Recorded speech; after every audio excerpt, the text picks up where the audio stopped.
sayangku. Pemirsa dimanapun Anda berada, kali ini Opini Gino Television mengisahkan tentang kisah nyata, di mana kisah nyata ini merupakan salah satu kisah yang sangat-sangat mengharukan. Dalam kisah ini adalah seorang janda kaya raya yang akhirnya jatuh cinta sama sopirnya. Tetapi dia bukan sopir sembarang, dia memiliki keahlian yang tidak dimiliki oleh orang lain. Karena itu saudara, mari kita ikuti kisah ini, tontonlah hingga akhir agar tak gagal paham. Mari kita saksikan.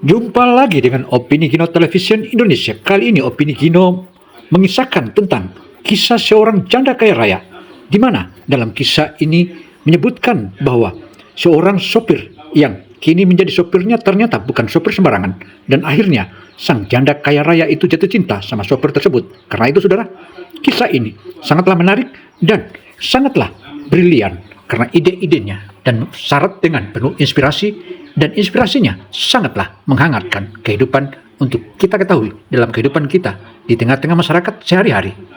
Kamu tahu, aku sudah punya segalanya. Kekuasaan, kekayaan, dan sekarang cinta paling jujur dari kamu. Tapi ada satu hal yang masih mengusikku. Kamu mau tahu apa yang akan aku bisikan, sayang?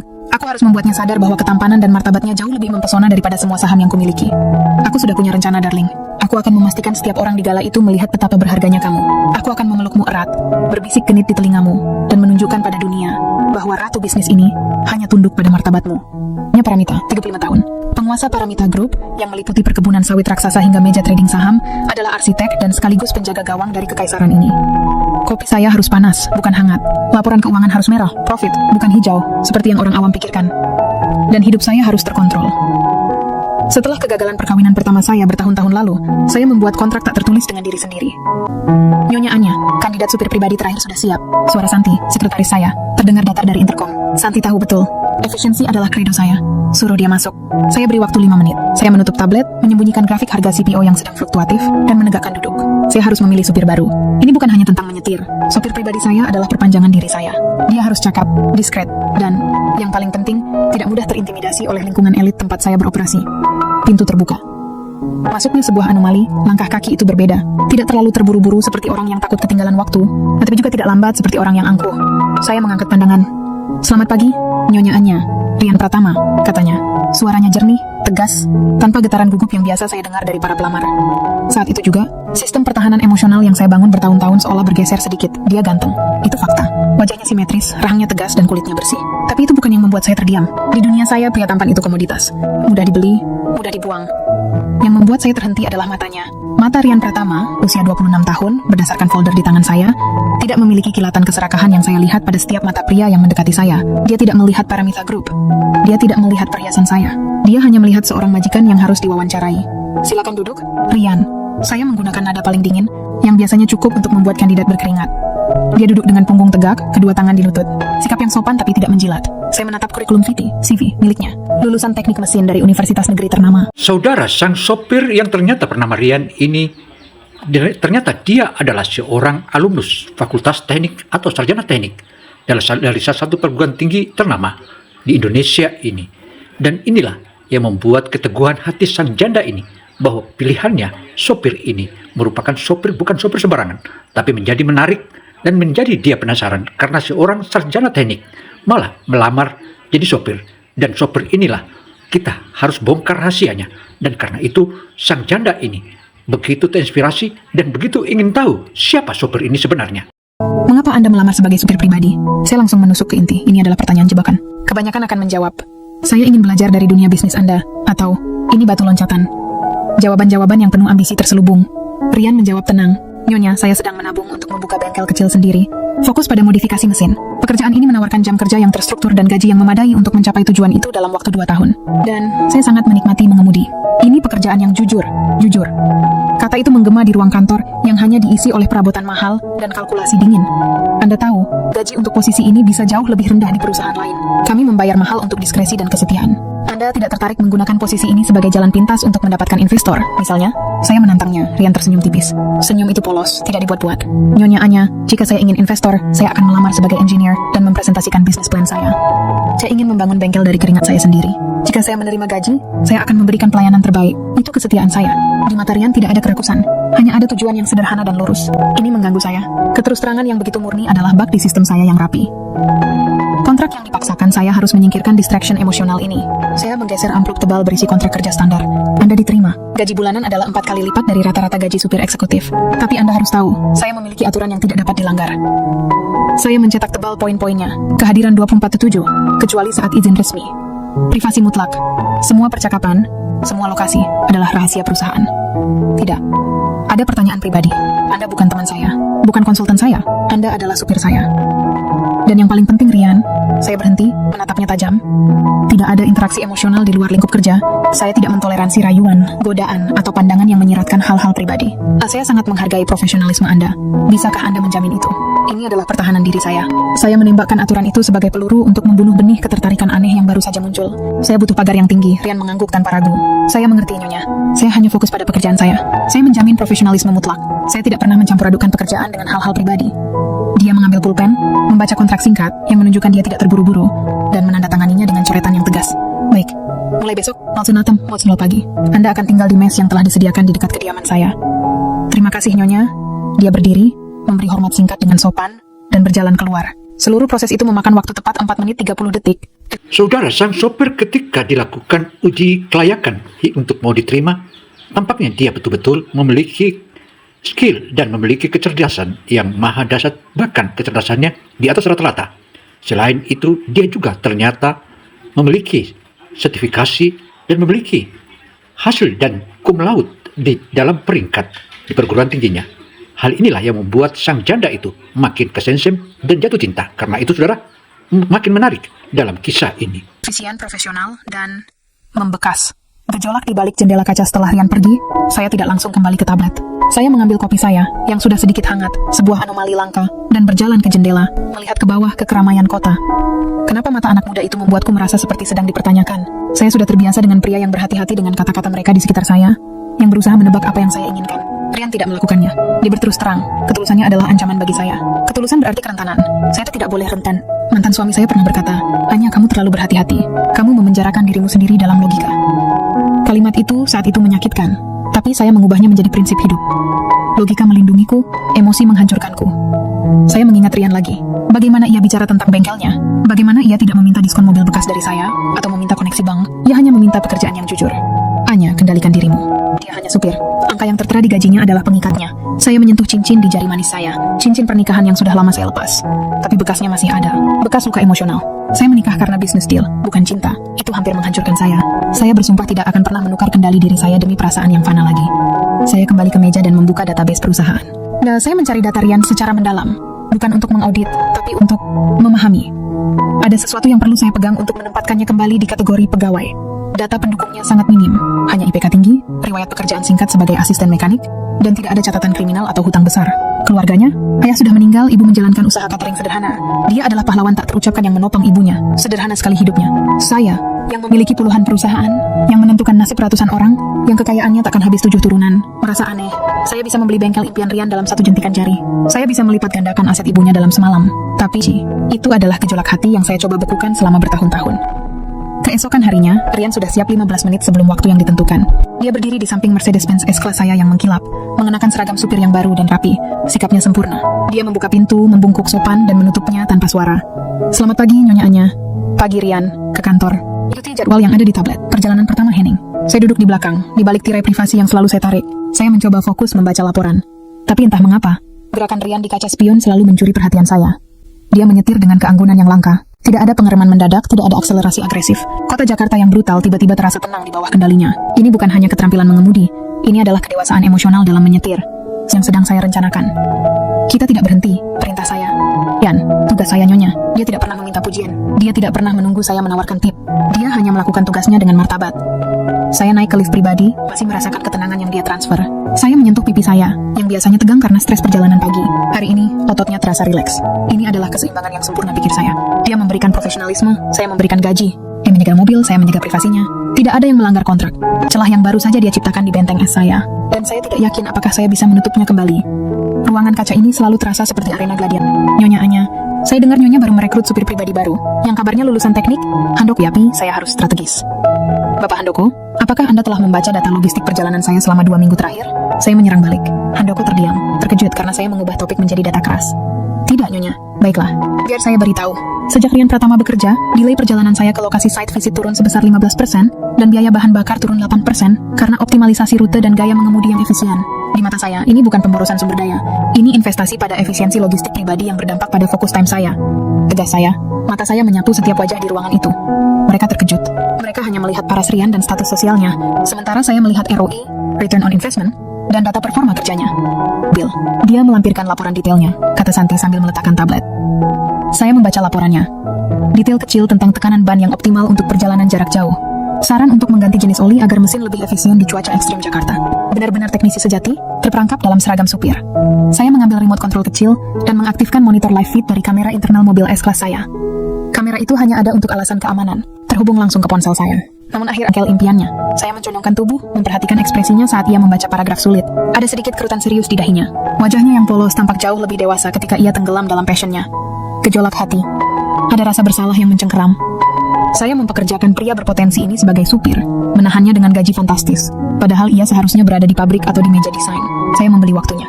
Saya membeli ketenangan batin yang ia berikan, lewat gaya mengemudi dan profesionalismenya. Saya mematikan monitor dengan cepat. Cukup. Terlalu lama mengamati Rian adalah melanggar aturan saya sendiri. Tidak ada interaksi emosional. Ujian integritas kecil sore itu, saya memiliki jadwal yang padat. Dari kantor ke bank investasi, lalu pertemuan dengan direktur di kawasan selatan. Saat kami tiba di depan bank investasi, Rian mematikan mesin, keluar dan membukakan pintu. Rian, saya akan butuh waktu sekitar 2 jam. Saya yakin Anda lapar. Ambil kartu ini, saya menyerahkan kartu kredit platinum. Belilah makan siang yang layak. Jaga kunci mobil. Rian mengambil kartunya, dan saya melihat matanya berkedip sekali, terkejut. Terima kasih Nyonya, katanya. Dia melihat kartu itu, lalu mengembalikannya. Maaf Nyonya, tapi saya baru saja makan bekal yang dibawa ibu saya. Dan saya tidak terbiasa menggunakan kartu majikan untuk pengeluaran pribadi. Ya, saya sudah memiliki uang untuk kebutuhan makan saya. Saya bisa belikan kopi untuk Nyonya jika Nyonya mau. Saya terdiam. Hari ini, saya mengenakan kalung peninggalan ibu. Secara refleks, saya menyentuh kalung itu, sebuah liontin kecil dengan ukiran bunga Edelweiss. Saat Rian hendak menutup pintu, mata kami bertemu sekilas di kaca spion. Ekspresinya tidak menunjukkan rasa ingin tahu, hanya rasa hormat yang mendalam, tapi saya merasa terlacak. Rian, tolong antarkan saya pulang. Lewat rute yang paling sepi, perintah saya. Serisin kredit serakah karena menahan beban hari ini. Baik Nyonya, jawabnya, tanpa pertanyaan. Momen kerentanan yang terbongkar perjalanan pulang kali ini terasa berbeda. Rian memilih rute pinggiran kota yang melintasi taman kota yang sepi. Lampu jalan redup dan di balik kaca gelap mobil, kami seolah terisolasi dari dunia. Saya mengambil sebuah foto kecil dari dompet saya. Foto ibu saya yang sedang tersenyum. Saya menatapnya, dan semua pertahanan yang saya bangun runtuh. Air mata panas, yang sudah saya tahan sejak pagi, akhirnya tumpah. Saya tidak mengeluarkan suara, hanya isak pelan dan bahu yang bergetar. Saya menyandarkan kepala di sandaran kursi, memejamkan mata, berharap kegelapan mobil akan menyembunyikan kelemahan ini. Saya tidak menyadari bahwa di kaca spion, Rian bisa melihat seluruh refleksi kursi belakang. Tiba-tiba, mobil berhenti. Bukan di rumah saya, tapi di tepi taman yang gelap dan sepi. Rian mematikan mesin. Keheningan menyelimuti. Maaf Nyonya, suaranya lembut, tidak terduga. Ada traffic light yang lama. Saya akan tunggu sebentar. Itu bohong. Tidak ada traffic light, tas saya. Suara saya kembali kaku. Baik, Nyonya. Dia menyalakan mesin dan melaju seolah-olah tidak ada yang terjadi. Dia melindungi kehormatan saya dengan berpura-pura buta. Sentuhan hangat yang merobohkan logika kami tiba di rumah. Saya langsung bergegas keluar mobil, ingin segera mencapai kamar dan kembali ke isolasi saya. Nyonya Anya, panggil Rian. Saya berhenti di depan pintu utama. Meskipun saya di sini sebagai supir, saya ingin mengucapkan, Anda telah melalui hari yang berat. Hanya itu, tulus, tanpa menanyakan alasannya, tanpa melanggar batas. Terima kasih, jawab saya singkat, lalu berbalik di bawah permukaan, benih perasaan yang tumbuh tak terkendali telah disiram oleh secangkir teh herbal. Saya tahu, mulai hari ini konflik terbesar saya bukanlah di pasar saham, tapi di hati saya sendiri. Episode 3 berhasil menciptakan ikatan emosional yang kuat antara Anya dan Rian. Saudara, benih cinta antara Rian dan Nyonya atau janda ini makin melekat saatnya. Sudah semakin betul-betul makin mendekatkan diri, dan inilah salah satu wejangan yang patut menjadi hikmah karena kedekatan mereka sudah menjadi salah satu kedekatan yang maha dahsyat. Setelah Rian melacak server Bram di episode 5, saya memiliki amunisi. Nyonya Anya, sungguh suatu kehormatan. Suara Bram terdengar licin, wajahnya penuh senyum yang tidak sampai ke mata. Dia tampak sangat santai, seolah serangan terhadap saham dan data saya hanyalah permainan kecil. Mari kita langsung ke intinya, Bram. Anda tahu persis mengapa kita di sini? Kata saya langsung. Saya tidak suka membuang waktu. Oh, tentang penurunan saham Anda. Pasar memang kejam, Anya. Saya sudah menawarkan bantuan, tapi Anda selalu keras kepala. Balasnya, menyesap anggur merah mahalnya. Ini bukan keras kepala, ini integritas. Dan saya tidak bicara tentang pasar. Saya bicara tentang server Anda di Singapura yang mencoba menyusup ke database ekspansi saya tadi malam. Apakah Anda pikir saya sebodoh itu? Saya menatapnya tajam. Senyum Bram menghilang. Wajahnya mengeras, memperlihatkan sisi jahat yang selalu dia sembunyikan. Jangan mengarang cerita, Anya. Data itu sulit dilacak. Data sulit dilacak, kecuali jika Anda memiliki tim teknis yang sangat baik. Atau seseorang yang terlalu cerdas untuk ukuran pengemudi. Saya menyindir, memastikan dia tahu bahwa saya tahu. Bram tertawa kecil, tawa yang merendahkan. Jadi Anda membicarakan sopir tampan Anda itu? Anak muda yang harusnya mengejar bengkel, bukan data CEO. Bukankah lucu, Anya? Anda ratu bisnis yang sangat menjaga privasi. Kini mempertaruhkan segalanya demi seorang. Dia berhenti, mencari kata-kata yang paling menyakitkan. Demi seorang anak kecil yang berisi kok Anda jadikan skandal. Hati-hati, Anya. Di dunia kita, status sosial adalah segalanya. Jauhi sopir itu, Anya. Perkataannya menusuk. Dia menyerang bukan pada bisnis, tapi pada pilihan pribadi saya. Saya meninggalkan Bram di meja, penuh amarah yang tertahan. Begitu sampai di lobi, saya mencari Rian, yang selalu menunggu di mobil di drop-off area. Namun, mobil saya tidak di sana. Saya melihatnya di area parkir yang sedikit tersembunyi, di samping pilar besar. Saya tidak ingin intervensi saya merusak profesionalisme Rian. Saya harus mendengarkan. Nak, saya peringatkan Anda. Gaji besar itu hanyalah tali emas. Jika Anda terus dekat dengan Nyonya Anya, Anda akan terseret ke dalam lumpur. Suara Bram terdengar penuh ancaman, nadanya merendahkan. Rian mendengarkan dengan tenang. Ia tidak menunjukkan rasa takut, tapi juga tidak bersikap agresif. Profesionalisme mutlak masih terpancar. Bapak Bram, saya hanya karyawan. Fokus saya adalah keselamatan dan jadwal Nyonya Anya. Saya tidak tahu menahu urusan bisnis atau pribadi beliau. Jawab Rian, suaranya mantap. Bram tertawa sinis. Jangan berpura-pura polos. Saya tahu Anda lulusan teknik. Saya tahu tentang rencana bengkel Anda. Saya tahu Anda menabung untuk ibu Anda. Apakah Anda pikir dengan keamanan dan logistik waktu saya? Jelas saya menekankan kata-kata kunci untuk memberinya pedoman. Ini terlalu tinggi. Saya tidak memiliki latar belakang bisnis, dan ini akan mengganggu fokus saya untuk menabung bengkel. Saya hanya ingin. Saya tidak meminta pendapat Anda, Rian. Saya memberikan perintah. Potong, saya tegas. Saya harus keras kepala demi dia. Ini adalah keputusan bisnis yang dibuat untuk stabilitas Paramita Group. Anda telah membuktikan diri Anda cerdas dan loyal. Perusahaan membutuhkan Anda di posisi ini. Saya menatapnya lurus. Dengar Bram sudah mengincar Anda. Posisi tugas ini dengan dedikasi penuh. Tapi saya berjanji, saya akan tetap profesional dan tidak akan pernah mencampuri urusan bisnis di luar lingkup tugas saya, katanya. Nadanya sedikit sedih, seolah-olah ia baru saja kehilangan sedikit dari dirinya yang polos. Mata rapat yang menghakimi kami tiba di kantor. Aura ketegangan sudah terasa sejak kami melangkah keluar dari lift. Para eksekutif senior dan direksi sudah menunggu di ruang rapat. Ketika saya masuk, bersama Rian yang berdiri tegap di samping saya, keheningan yang tegang menyambut kami. Handoko, dirut operasional, menatap Rian dengan tatapan menghina yang tidak disembunyikan. Saya mendudukan Rian di kursi persis di samping saya. Kursi yang biasanya disediakan untuk Vice President. Ini adalah proklamasi terbuka. Selamat pagi. Sebelum kita mulai, saya ingin memperkenalkan Rian Pratama, asisten khusus logistik dan keamanan pribadi saya yang baru. Suara saya lantang dan jelas. Rian memiliki kecakapan luar biasa dalam optimalisasi efisiensi waktu, serta memiliki kompetensi teknis yang membantu kita mengidentifikasi serangan data yang terjadi 2 malam lalu. Mulai sekarang, dia memiliki akses penuh ke rapat strategi saya. Segala informasi yang didengarnya adalah rahasia perusahaan. Saya menekankan, memberikan legitimasi teknis dan ancaman implisit kepada siapapun yang meremehkannya. Handoko tidak bisa menahan diri. Nyonya Anya dengan segala hormat. Bukankah ini terlalu berlebihan? Kami memiliki tim IT dan keamanan yang solid. Memasukkan seorang pemula di jajaran strategis, bukankah ini akan mengganggu hierarki? Saya menatap Handoko. Ini adalah kesempatan saya untuk membungkam kritik dan melindungi Rian di depan umum. Handoko, apakah Anda sudah melacak sumber intrusion data yang terjadi? Kata tim IT Anda berhasil melakukannya dalam hitungan jam. Tanya saya, nada saya menusuk. Handoko terdiam, wajahnya merah. Belum, Nyonya, Rian melakukannya. Dia melacaknya, menghentikannya, dan mengidentifikasi server yang digunakan dalam waktu 30 menit. Di Paramita Group, kami menghargai kemampuan di atas title lama. Jika Anda memiliki masalah dengan keputusan saya, Anda bisa mengundurkan diri dan mencari perusahaan yang masih berpegangan pada hierarki tanpa hasil. Putus saya. Bukan ini tanpa pamrih, tanpa mengharapkan pujian, dan tanpa memandang status sosial wanita itu. Setelah memastikan wanita itu aman di taksi, Rian kembali ke saya. Dia hanya tersenyum tipis, seolah-olah dia baru saja mengambil selembar kertas yang jatuh. Maaf, Nyonya, ada sedikit kendala logistik, katanya. Nadanya datar, kembali profesional. Runtuhnya logika dan tembok es saya berdiri di sana, di tengah lobi yang berkilauan dan dingin, dan menyaksikan adegan itu. Itu bukanlah skill teknik atau kecerdasan bisnis. Itu adalah kebaikan hati murni dan kemuliaan jiwa yang tersembunyi di balik setelan mahalnya. Gejolak hati yang meledak. Pada saat itu, logika saya runtuh sepenuhnya. Ini dia. Ini adalah pria yang selama ini saya cari. Bukan pria yang bisa mendongkrak saham saya, atau pria yang memiliki kekayaan setara dengan saya. Tapi pria yang memiliki jiwa murni di tengah dunia yang penuh kepalsuan. Sangat diperhatikan oleh janda ini atau janda milioner ini, dan tentu saja dia memilih seorang pasangan untuk mendampinginya betul-betul memiliki integritas tinggi. Karena itu saudara, dia begitu teliti melihat bagaimana hari-hari esoknya Rian dan bagaimana yang saat ini hingga sedang berlangsung. Berikan rasa hormat dan bantuan berdasarkan kebutuhan, bukan status. Saya, sang Ice Queen yang hanya percaya pada transaksi dan keuntungan, tiba-tiba merasakan gelombang kehangatan yang luar biasa, membanjiri hati saya yang beku. Aku mencintainya. Pengakuan itu datang tiba-tiba, tanpa aba-aba. Pengakuan itu terasa menakutkan dan membebaskan pada saat yang bersamaan. Saya tidak lagi bisa menyangkalnya sebagai efisiensi logistik atau investasi keamanan. Itu adalah cinta batas yang benar-benar kabur saat check-in. Manajer hotel datang dan menyapa saya. Rian, setelah mengambil kunci kamar saya, diam-diam berjalan menjauh, memberikan privasi. Saya menahan napas. Cinta ini adalah risiko terbesar yang pernah saya ambil. Jauh lebih besar daripada mempertaruhkan seluruh paramita grup di pasar saham. Kami dalam perjalanan kembali dari Bandung ke Jakarta. Di luar, langit mendung kelabu, mencerminkan ketegangan di dalam mobil. Saya ingin melihatnya. Rian menyetir. Gerakan tangannya di setir terasa sangat dekat, sangat nyata. Dia terlihat sedikit gelisah. Mungkin dia merasakan perubahan energi saya. Atau dia masih terganggu karena saya membatalkan mes karyawannya. Rian, panggil saya. Suara saya sedikit lebih lembut dari biasanya. Ya, Nyonya. Dia melihat saya sekilas dari kaca spion, sebelum kembali fokus ke jalan tol yang mulai sepi. Bagaimana perasaan Anda tentang peran baru Anda? Apakah Anda merasa terlalu jauh dari tujuan bengkel Anda? Saya bertanya tentang karirnya, tapi yang saya maksud adalah, apakah Anda merasa terlalu jauh dari diri Anda yang asli, Rian? Apakah Anda menyesal berada di dekat saya? Rian diam sejenak. Tidak, Nyonya. Saya semakin dekat.